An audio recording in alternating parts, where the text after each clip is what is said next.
केसारी लाल यादव जी ने एक भजन बनाया है, वो प्रस्तुत करेंगे। आइए चलते हैं उनके भजन का। जय श्री राम। बोलिए बागेश्वर धाम की। चलिए, आज जीवन धन्य मेरा भी हुआ। अभी तक दूर से सिर्फ मान रहा था, आज जानने का मौका मिला।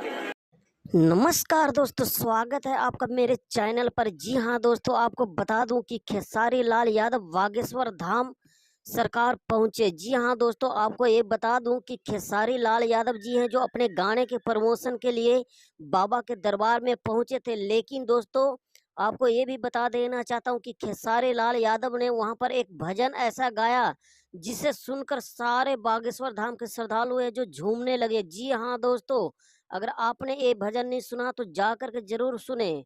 जी हाँ दोस्तों, अगर आप मेरे चैनल पर नए हैं तो चैनल को सब्सक्राइब कर दें, लाइक कर दें और इस वीडियो को ज़्यादा से ज़्यादा